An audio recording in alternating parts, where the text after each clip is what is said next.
So happiness, peace, and love are what you really are. And when we see them out in the world, it is the recognition of our true selves. So if we see somebody that's happy and we feel happy, we've recognized ourselves.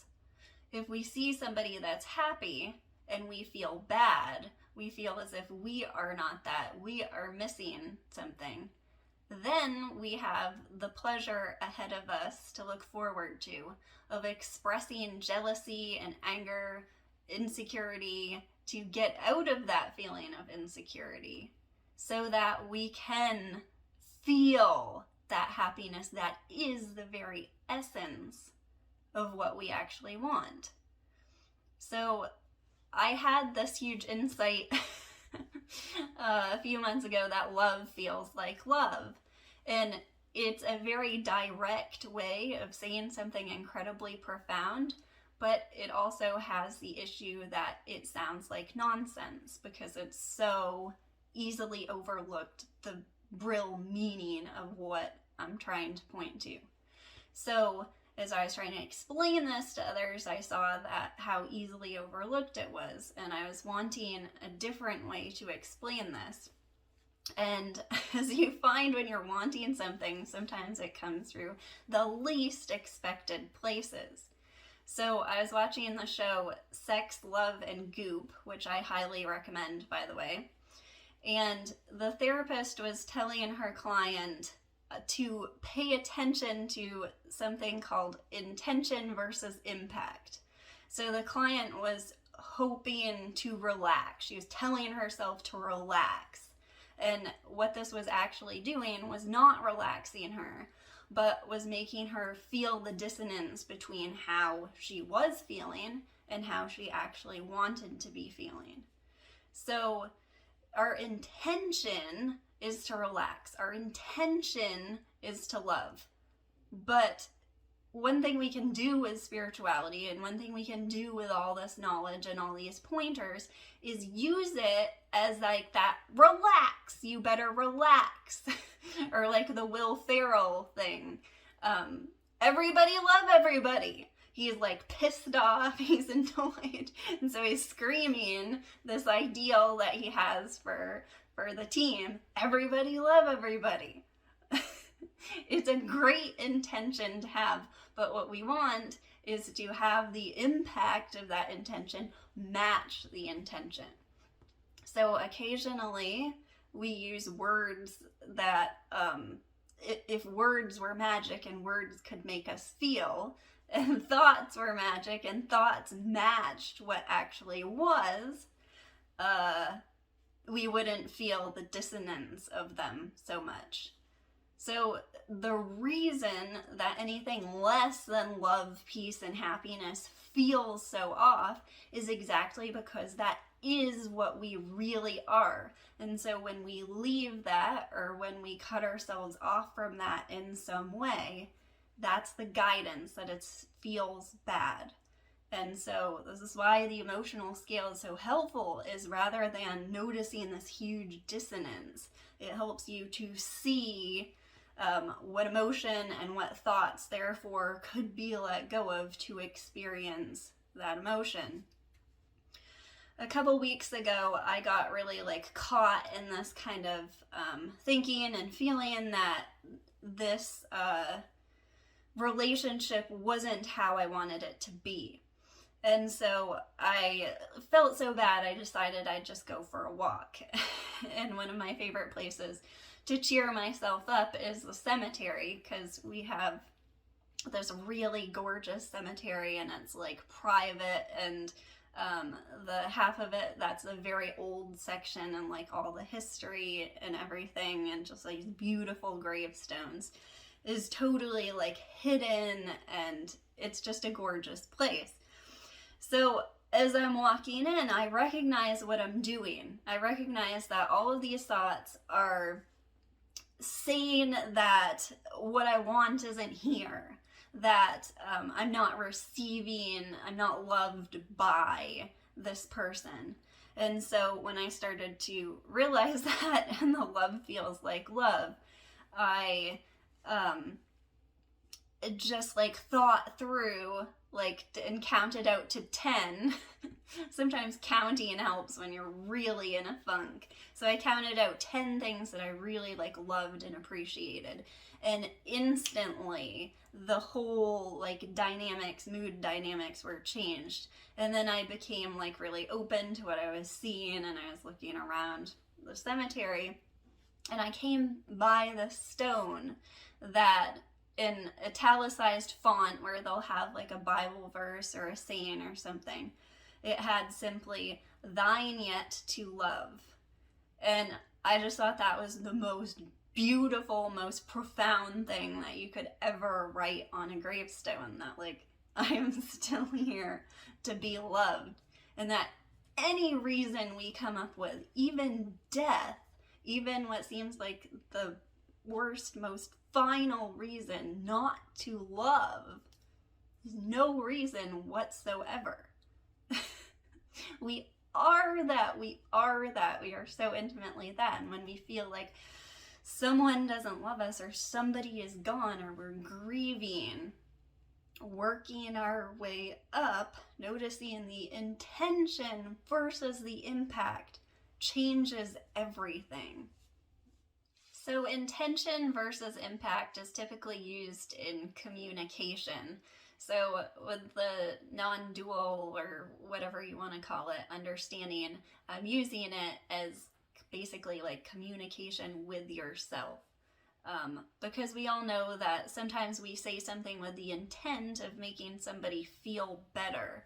And as a teacher, I realize that I'm not responsible for somebody else's impact. Like, I cannot feel responsible for somebody else's impact, or I have left that love that is my intent, and that feeling it myself, I get to feel it myself. I cannot feel awful that somebody misunderstood something in order to get them to get it. So typically intention versus impact is like, we said something with the intent for it to be helpful, and then they took it the wrong way. So we're seeing things through different lenses, and we can't feel too responsible for how somebody takes something if we know what that intention was.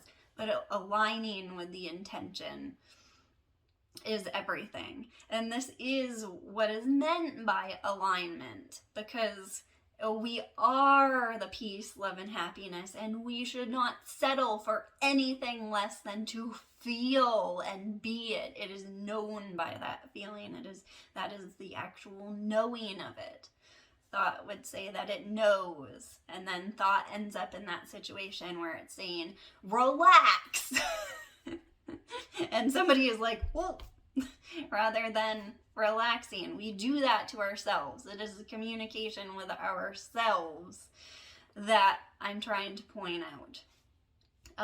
I feel like when you have a family, this becomes very clear. And this was some of my like early realizations, was knowing that like how I was interacting with my family had nothing to do with them whatsoever, but was whatever emotional state I was in. It was reflecting at them, basically. They were reflections of it. And so really like learning to love your family sometimes takes like going inward. And I think that sometimes people feel like meditation or getting away from people is like the way to connect with themselves. But yourself is everybody else as well. And so the more we try to really love and really see and really connect with people and take responsibility ourselves for how we feel, rather than, like me in the cemetery, continuing to feel unloved and to blame this person for it, but taking it into my own hands, to make sure that I felt how I wanted to feel about the person, and realize that that was the desire itself, and I was the only one, and those thoughts saying it wasn't there were the only circumstances, not even, that were holding what I wanted away from me. It's always now that we can access exactly what we want. And it's only thought that can screw up that intention versus impact thing. Abraham Hicks has the pointer of upstream or downstream, telling whether your thoughts are upstream or downstream. And this achieves the same thing. And what we see is that sometimes our mind would say, just like when I found myself loath to express or to recognize and therefore let go of disappointment because I felt like I was making an expectation. I had made an expectation and that was a problem. I had the expectation that I shouldn't have to feel disappointment because I wasn't making expectations. So what we find is that sometimes what our mind is like, oh, this is upstream, this is not helpful, this is feeling worse, I shouldn't go there. When we're cut off from feeling and we're not actually using feeling as the guide for saying that, we actually go upstream rather than downstream. So sometimes downstream looks like expressing anger. It looks like expressing jealousy. If I see somebody who's happy and I'm not feeling happy and I have jealousy to express, that might look, or I might have this idea looking back at myself that I don't want to be a jealous person. I don't want to feel jealousy. And therefore I don't realize that I really do want to express it. I do want to feel it. And so don't use your mind to call the shots, and you'll know exactly when you're using your mind to call the shots because you'll feel that resistance. You cannot lose.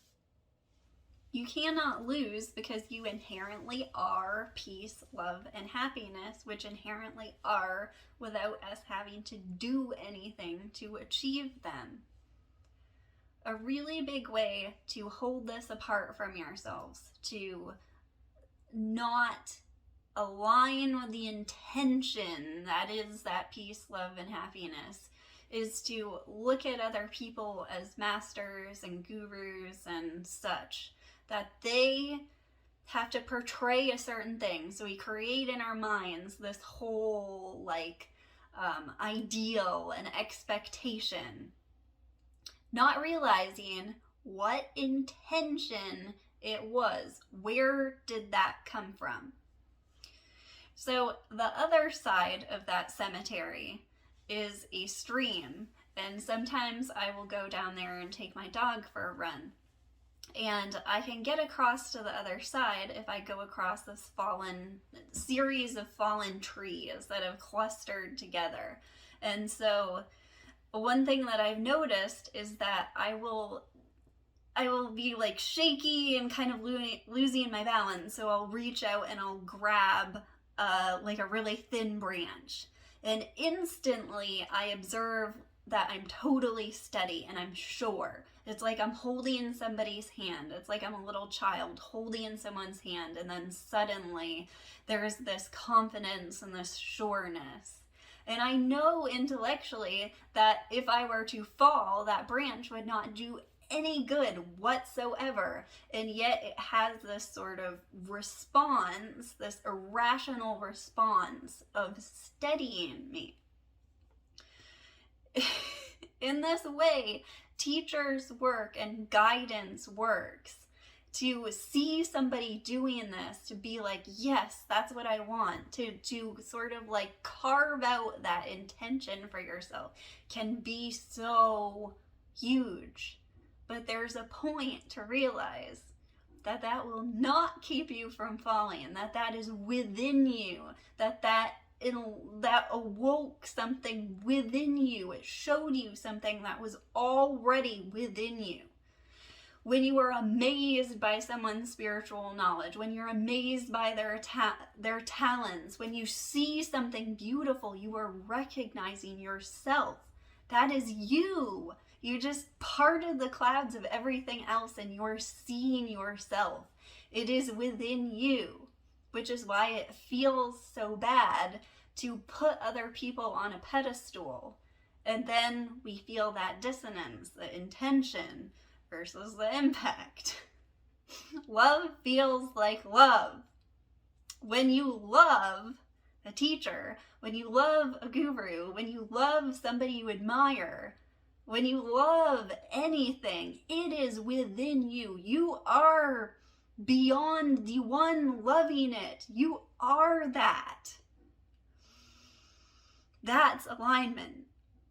There's no self and others in alignment, and there is nothing lost. There is never, ever anything lost. There's not even death.